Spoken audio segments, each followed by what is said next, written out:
Hello, this is Mark Smith with Family Tree Counseling Associates, and I'm back. I've been taking a little break from making videos, frankly, because I've been getting so many referrals that I've been a bit overwhelmed, and I've had to sort of tweak my schedule a little bit and practice some self-care. But I'm taking a little 3-day mini vacation here at actually down near Bloomington, Indiana at the Four Winds Resort. And I hope to rip off 5 videos here today, this afternoon, so we'll see how that goes.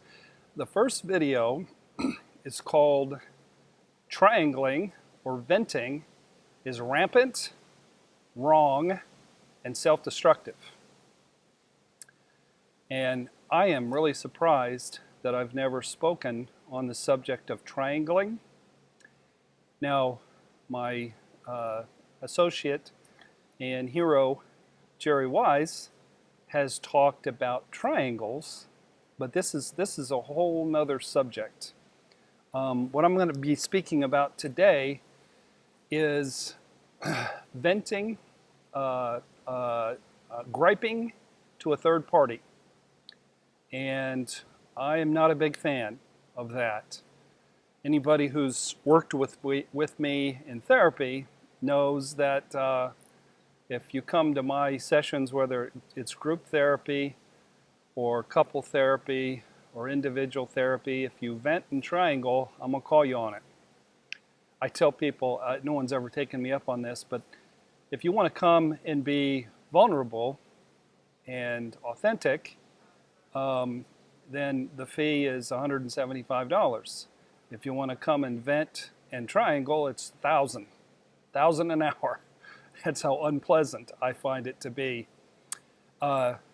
Triangling is, I wish I had a whiteboard here, but person A, person B have some issues that they cannot resolve, and then person A wants to get some things off their chest, so they vent to person C or person X, Y, and Z. Anybody who'll listen will do, frankly. So when somebody is venting, they're sounding whiny, persecuting, bitter. They might rage. It's like being vomited on, frankly, when somebody is ripping into another person and they're just shooting it at you. You feel sort of held hostage, like I have to sit here and agree with them and shake my head or they're going to be mad at me. And it's really sort of an insensitive, using sort of a thing when somebody vents and triangles. They're sort of using the other person's ear. And people say, well, it's my therapy hour. And I say, well, it's not going to help you to vent about, Joe from down the street. We're here to work on you. A good client of mine in our men's group would frequently say to new group members, a lot of times a new fellow would show up to group and they would vent and triangle and talk about what a stinker their wife was. And this group member would always say, we can measure your recovery and your progress by how often you talk about you versus how often you talk about her. A good measure of somebody's recovery in their issues is how focused are they and how disturbed are they with themselves, not with the other person, because what we know is the other person isn't the problem. We're the problem. We're always the problem. So it's a little warmish out here. I'm going to dab a little bit. Bet you don't see that on any other YouTube videos. So triangling is venting hurt and anger to a third party as a way of getting something off your chest. I use the example of, let's say you want to take a hot bath, a nice, hot, soothing bath. In the analogy, the hot water is represented by your anger. So you want to take your anger and do something good with it. So what triangling is, instead of putting the hot water in the tub where it'll do you some good, it's putting a hose on the faucet and running that wonderful hot water out into your yard where it's wasted.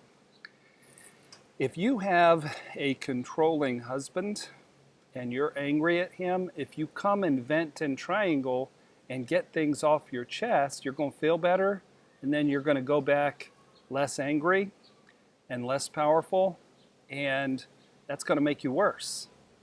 He's not going to change unless you put the Braveheart paint on your face and go to war. So you need to hold on to all that hot water. You need to hold on to all the anger that you can muster so that you can do battle.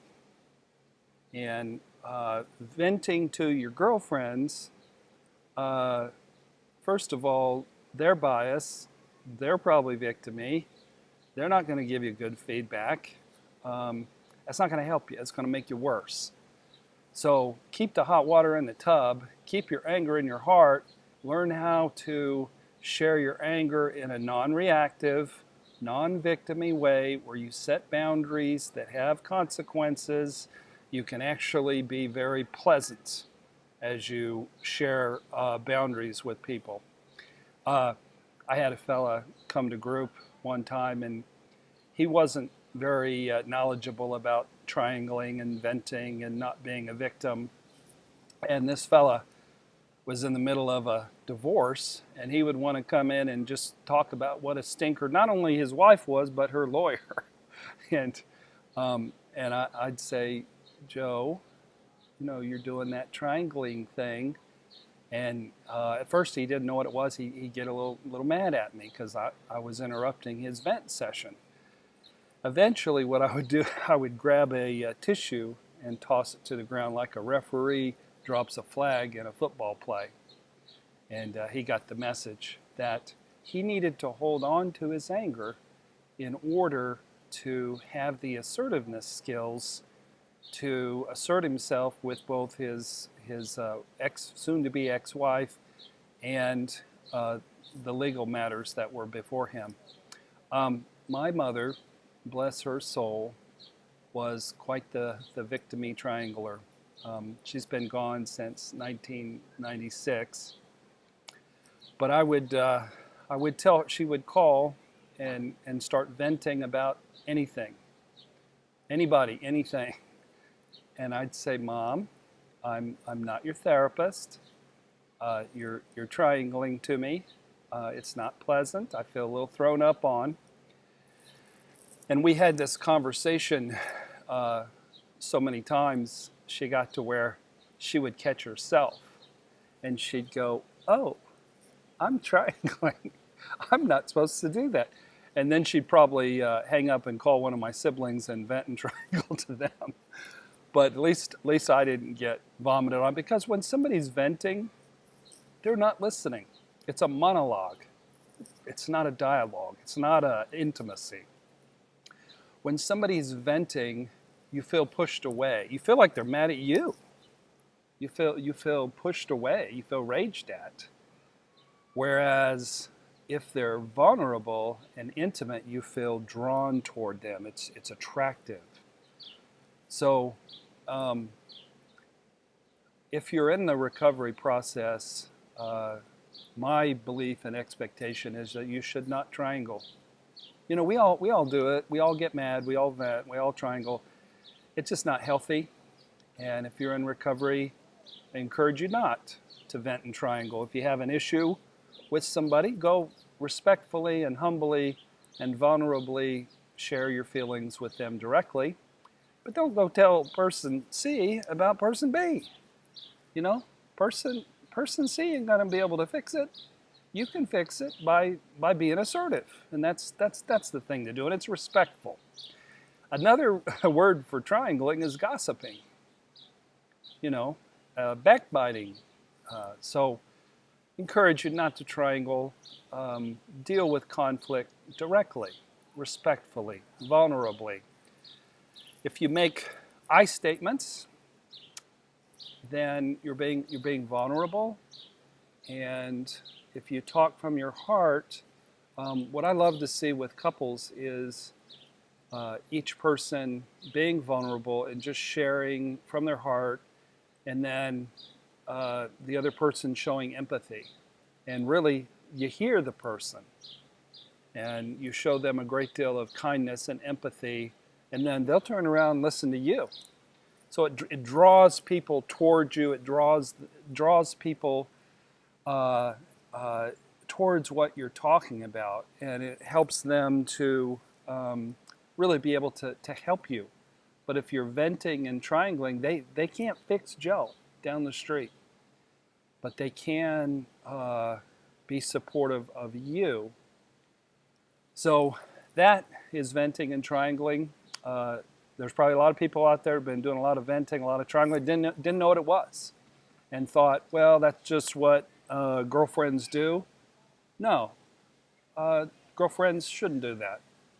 It is unhealthy, and it's self-destructive, and it's just, by my way of thinking, it's counterproductive to relationships, and it's just you won't hear me say this word very often, like right and wrong, but it's just wrong. It's something that is very subtle. It's something that a lot of people do.